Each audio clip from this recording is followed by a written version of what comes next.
Jesse Honigberg from Customers Bank, Rina Bajawala, did I say that right? Nice. From Greenberg Traurig, Maria Christina Hayden, the Outform CEO, and moderated by Mark Burnside from Forvis Mazars. Thank you. Let's hear it for them. Love the enthusiasm, everybody. Love it. Thank you. So my name is Mark Burnside. I'm a director at Forvis Mazars. I'm moderating the panel today. We've already had introductions. I want to highlight the uniqueness of the panel we have up here, right? We've got two individuals from financial institutions that are functionally involved in this space. We've got legal representation. We've got cybersecurity. So what we're going to do, we kind of pivoted, and I have to admit, we've pivoted at the last minute.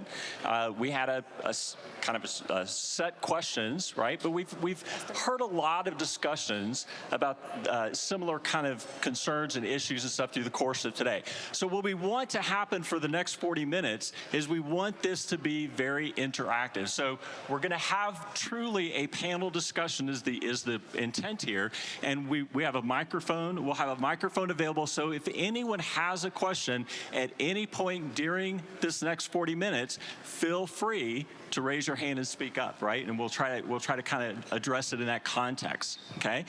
So really quickly, the only thing that's scripted here is we're going to kind of go down the line of the panels, have everybody give just a kind of a quick intro to themselves and a little bit of the background, and then we're kind of jump into the discussion itself. So we can start with Ben. That's okay. Yep, thanks, Mark. Thanks to Spring Labs for having us. Ben Melnicki, I'm the Chief Compliance Officer at Cross River Bank. Been a lawyer and compliance officer at various financial institutions across different disciplines for over 20 years. Pretty excited to be here today. I think we got a good panel. You guys should definitely ask us some questions.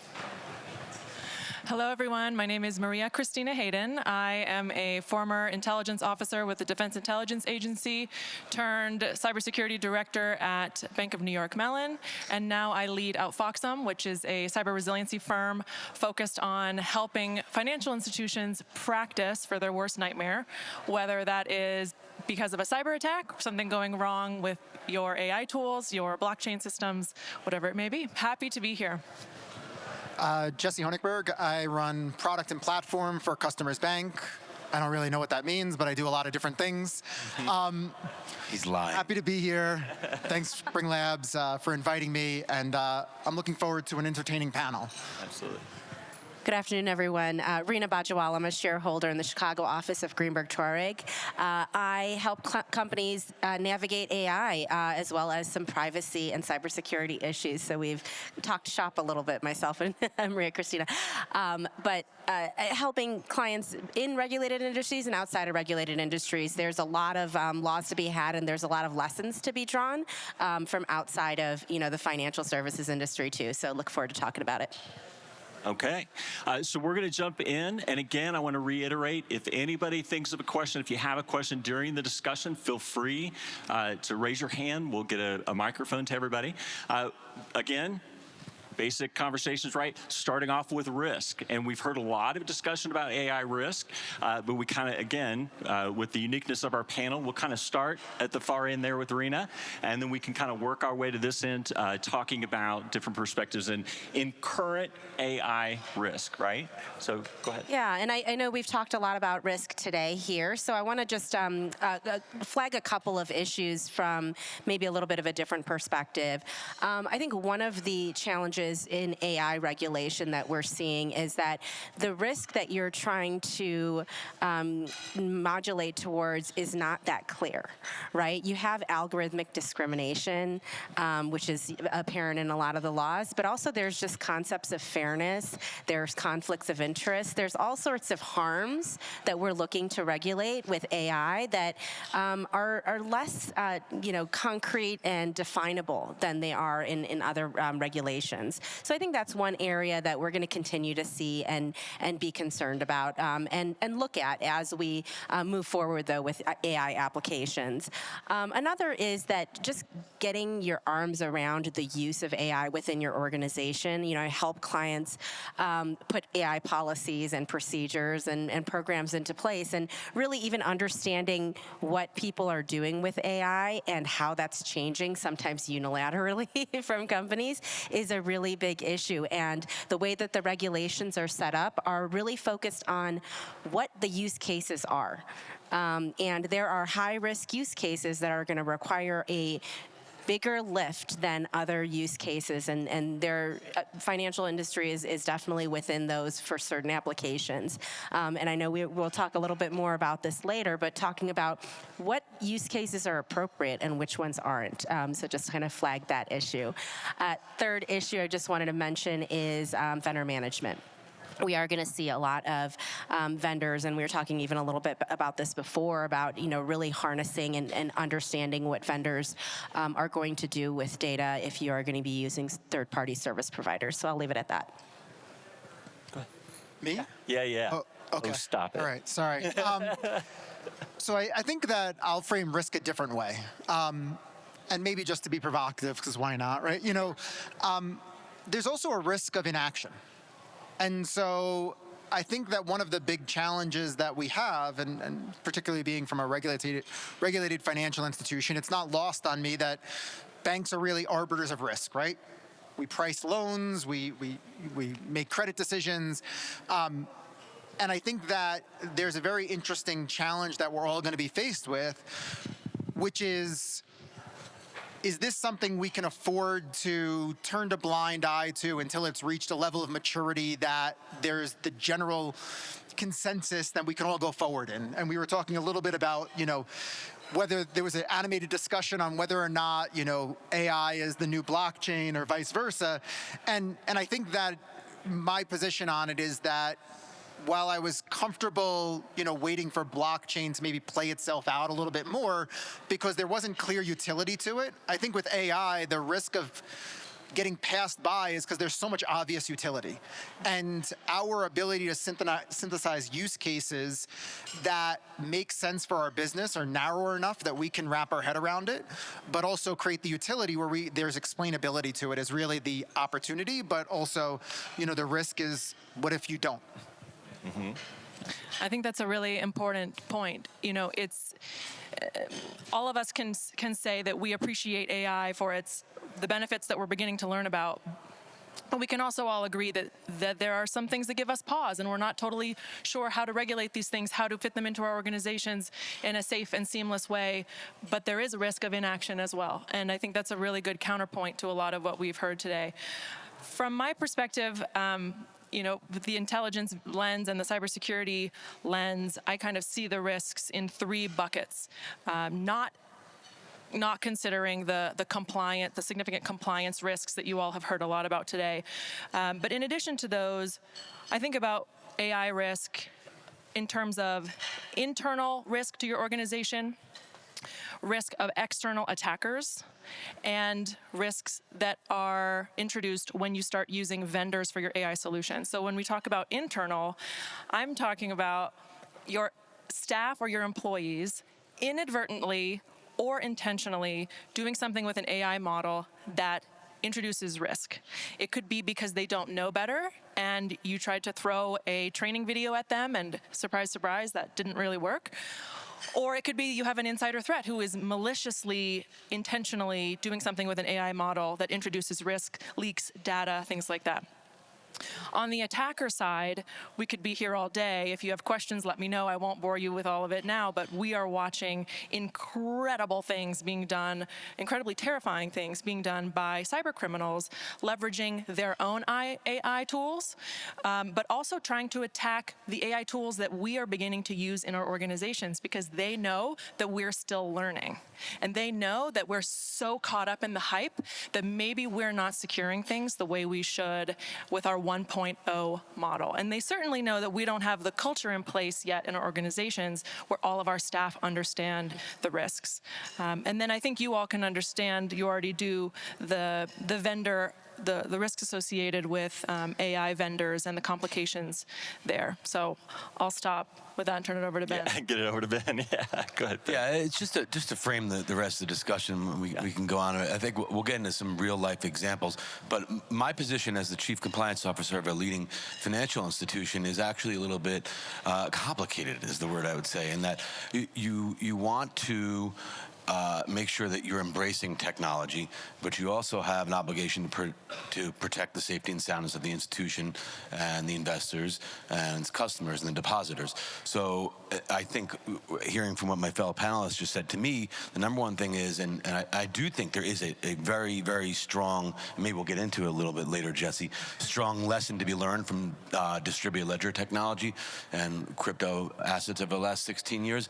I want to know what the use case is from my business partners. I want to know what it is. It's very easy to say no. It's easier to say yes in some respects. But I think what we should do, and what we really are doing as leaders of a financial institution, is looking at the use cases and actually understanding what it is that we want to try to do before we go ahead and make decisions.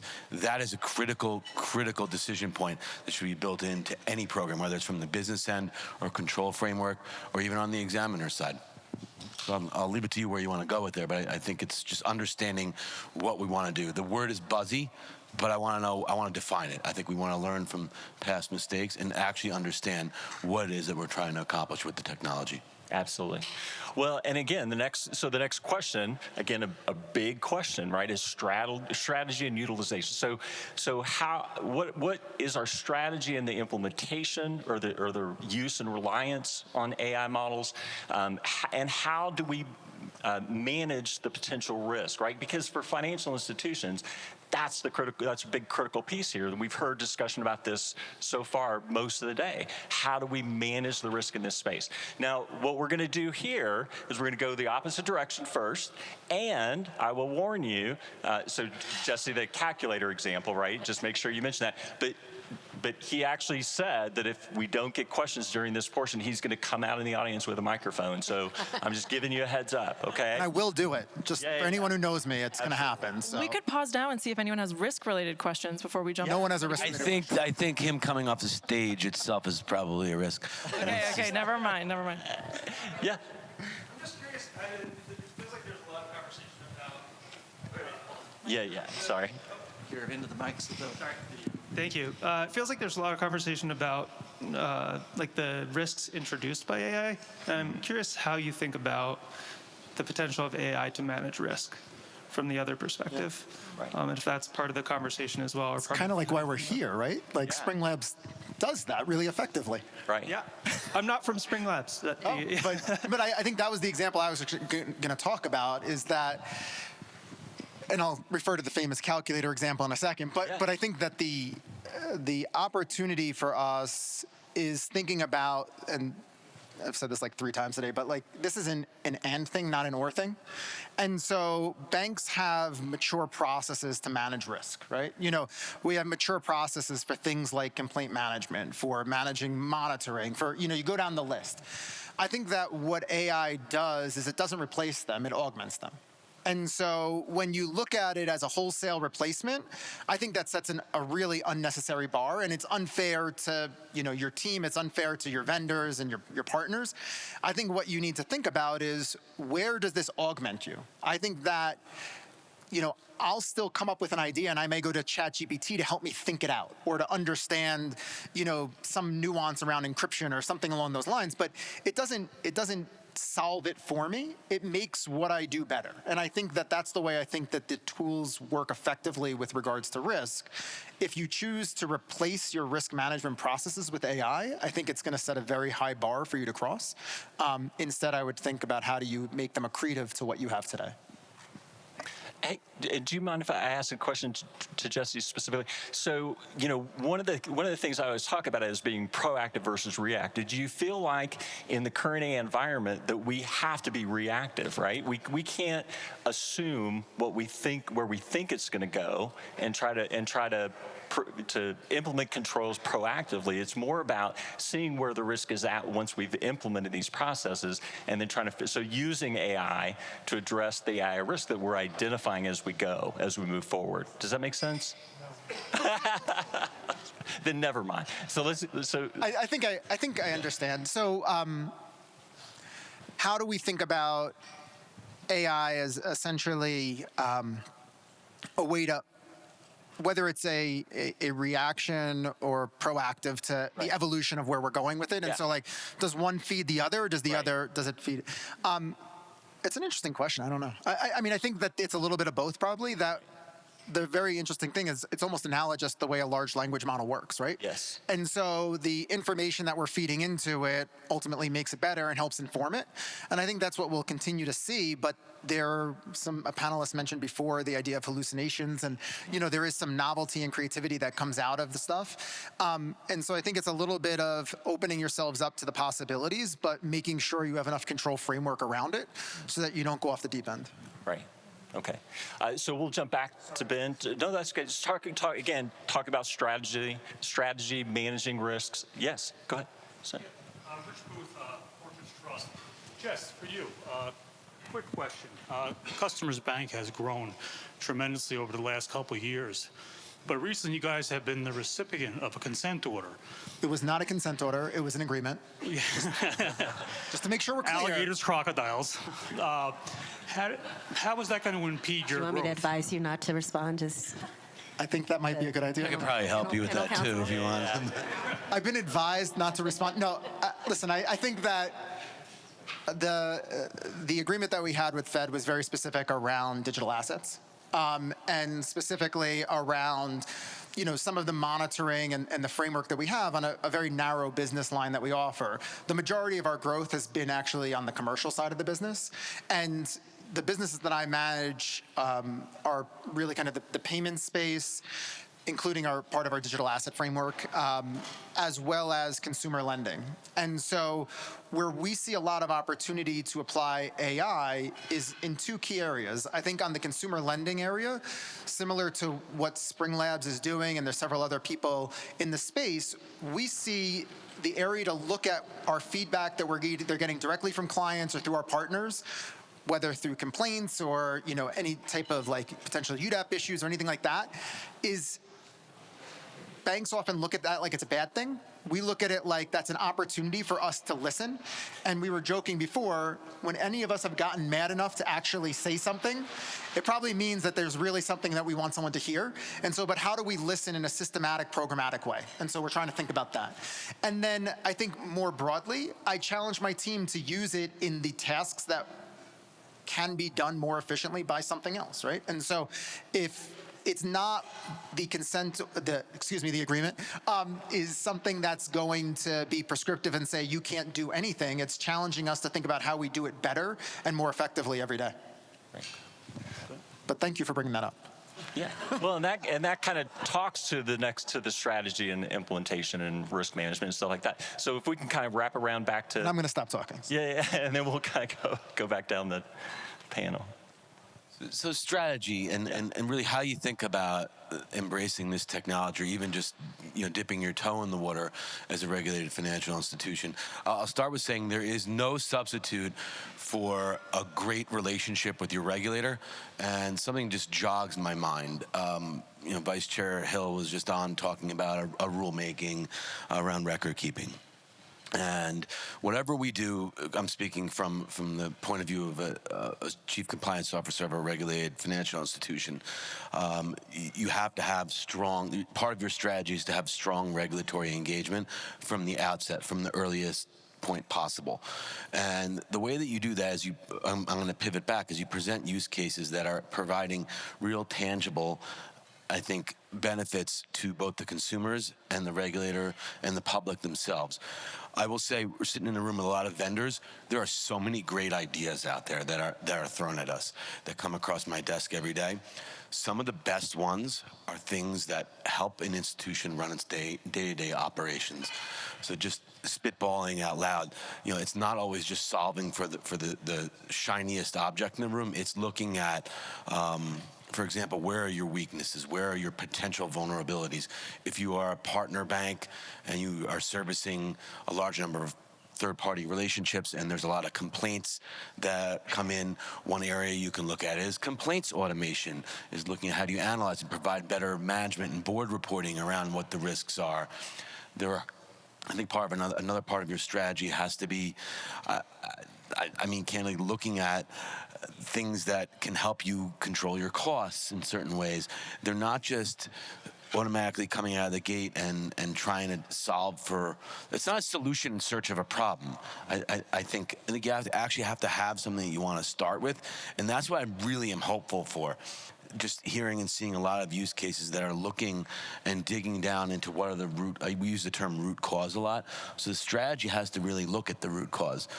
I'll pivot back again just to complete the thought for you. Is you hear about a rulemaking around record keeping. Well, wouldn't it be neat?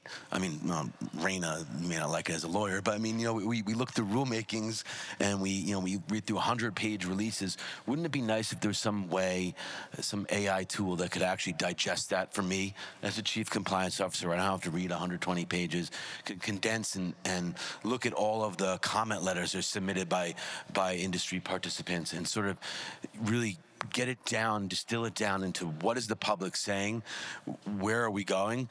I think these are I'm not speaking from my own hat at Cross River. I'm saying these are things that a lot of us in the industry are thinking about. And a lot of it does stem out from the fallout of, I think, you look at how digital assets and blockchain technology was just really, really, really moved fast. I think I'm emboldened. I would say the strategy that teams have with finding use cases that actually are going to address something that is tangible and that is demonstrable and you can actually show results in, that's the first step. So taking the first step is your strategy, I think. Right. Excellent. Maria Christina? I'm going to go a little bit more tactical, if that's okay with you, Mark, and just share 3 things that I've seen work well with the clients that we work with. We're early enough in the adoption of AI.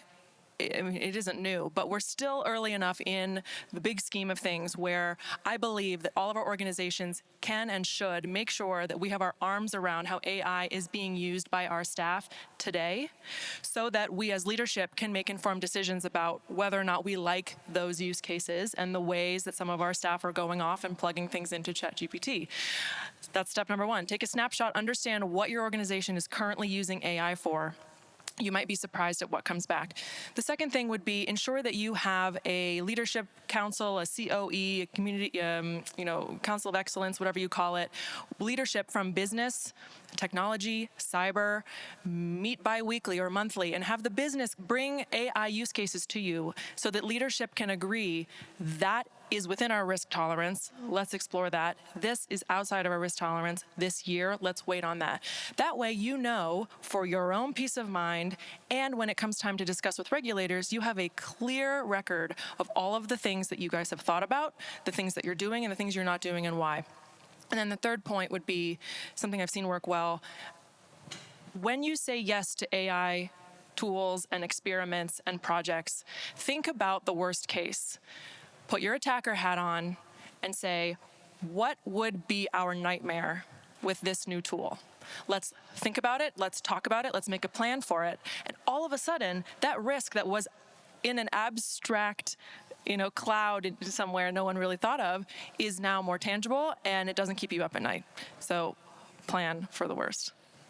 I've spoken enough. Sorry. I was going to say, if we could... Well, I'll just say, kind of picking up on Maria Christina's point, which is making sure that there's a framework. We were talking about being reactive versus being proactive. I think the proactive thing that you can do, and I've been helping clients do, and I think companies more and more are implementing, is the framework, right? The framework of how do you ensure that if somebody has an excellent idea, that it gets to the right place, that the right questions are being asked. What's the business case? What input data is there? Is it sensitive input data? Is it some sort of other regulated data that we can't use for this purpose?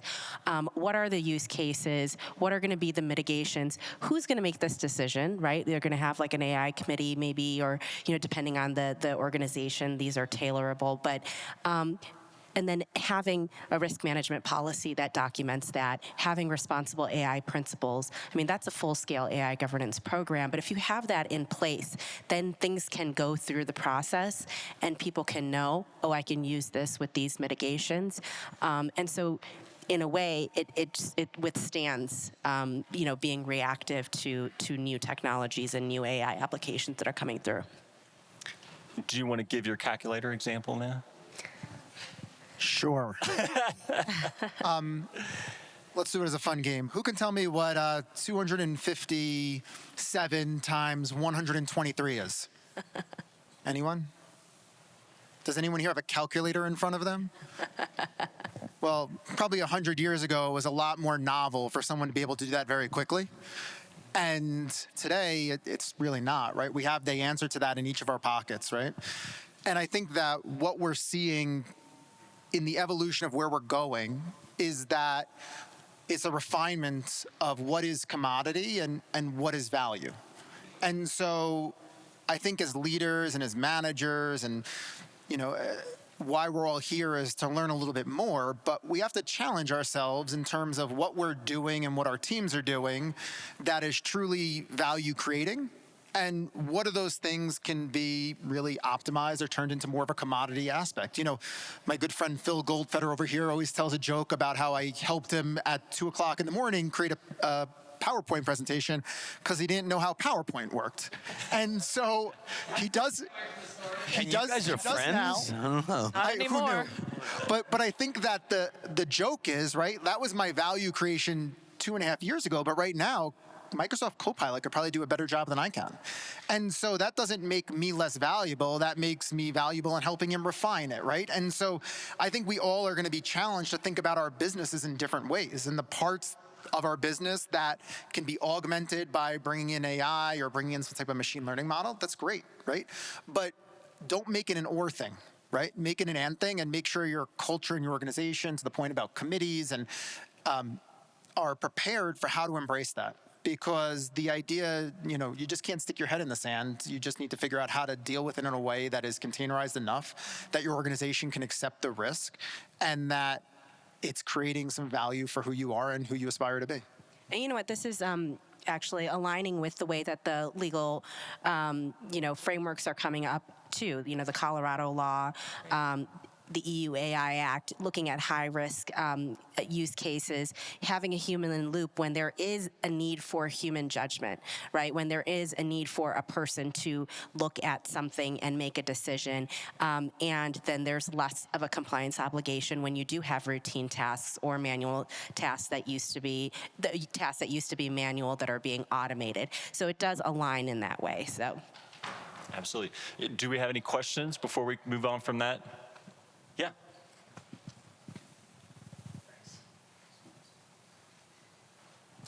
My name's Brennan Gallivan from a company called Osler.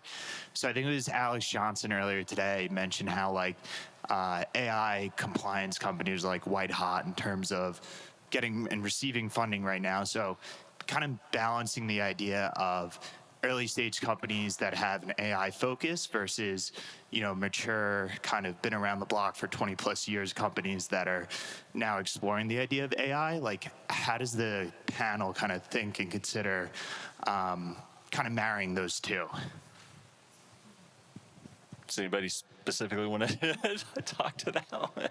I guess what's first? Right. You're going to go with Microsoft Copilot, for example, versus, Greenlight with LITE, which helps with looking at marketing campaigns, stuff of that sort of collateral. I guess one thing to consider from a legal perspective, though, is if you're procuring a solution from Microsoft versus a startup, you have a lot more negotiating power over what that agreement looks like. You have more power over, really being able to dig into the solution. So that's one thing to consider. I don't think that it's necessarily bigger is always better. One or yeah. Neither abdicates vendor management responsibility, right? And so I think, you have to understand what you're doing and you have to containerize it. And so if you can get in just as much trouble using a tool from a big vendor or a small vendor, right?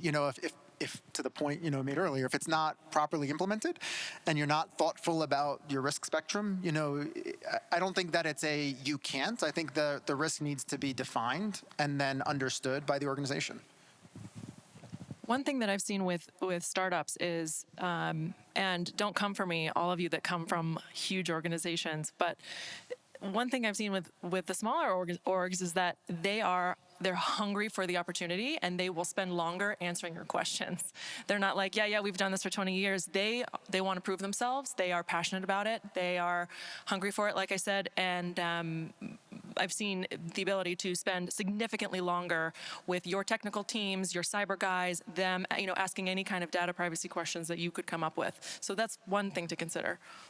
And it's not always the case. I would just say it's a very fair question, but it's just a fair question. It's difficult to answer. There's no one size fits all. It depends on your business model, what your risk appetite is. Everyone has an opinion, candidly, when you're in an institution, a regulated institution. It's a very fair question. I think we'll all have better answers for you if you ask it again next year, maybe. Well, go ahead. Just one other thing I would add. Yeah. Just if you're going, you need a smaller company needs an executive sponsor. And so if you're trying to break into a bank or another institution and you don't have somebody with enough pull, and it's just, someone on the IT team thinks it's cool, right? You're going to have a hard time. And so you need someone who really believes in and champions you at the level that's needed to push it across the finish line, because it's inherently going to be harder. Yeah. Excellent. So we got 5 minutes left. So wrapping that around with another huge question is, where do we see things in 3 years from now, 5 years from now, however far you're comfortable kind of talking about? If we want to start with you, if you're okay with that. I mean, I know it's a big question. It's a grand question. Yeah. I think it's difficult to handicap, to do the old crystal ball question for the panel. I mean, look, regulators, we're about to head into election year too, so there's politics involved with how the regulatory framework is going to shake out, with who's in control. But I mean, I think that shouldn't stifle innovation or the need to actually start thinking about it. I just think people have to have a plan, and you can't just start throwing, the moment you start throwing darts at a board and say, I need to have an AI strategy, I need to talk about AI, that's when you're doomed. I think that's when you're doomed. So the answer I would give is we should be, as a regulated financial institution, you should be taking steps. You should be setting up, and I didn't mean to belittle it before, but the governance framework, it may not be the most sexy topic to talk about, but you should be putting that in place. You should be putting the controls in place, how you evaluate different vendors and different technologies.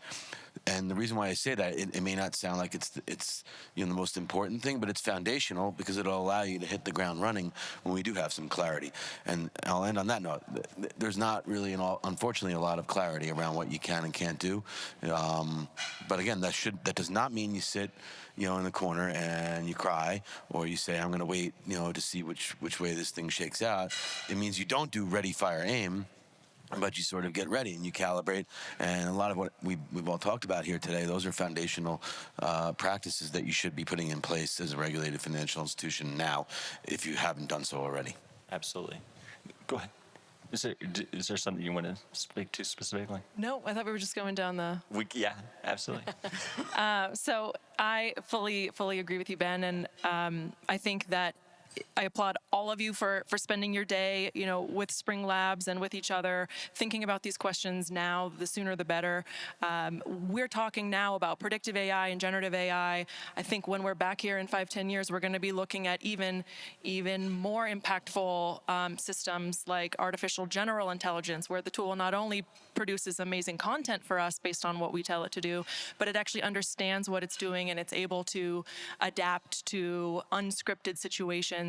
If we can get organized now, set guardrails, rules for our organizations now, we will be able to handle the future that's coming. So that's my optimistic hope, is that that's where we are in 5-10 years.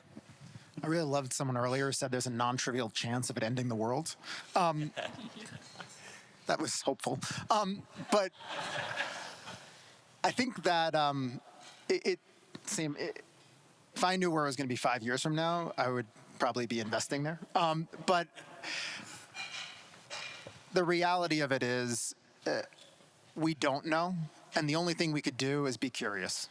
and challenge our folks to be curious. And I think that the hardest thing right now is to stay narrow and be very concrete in terms of where you're focusing and what your expectations are, and being able to translate that into value for your organization so that it can continue to grow.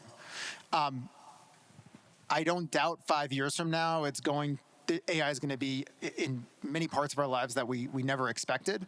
But I think there's also going to be very real winners and very real losers. We were joking about blockchain earlier and how JPM is Barclays, Swift, right, are the ones who are continuing to invest in building out blockchain-based solutions, and that the largest banks, and who I worry about, will continue to invest heavily in ways to differentiate and use this technology to grow their market share with their multi-billion-dollar budgets.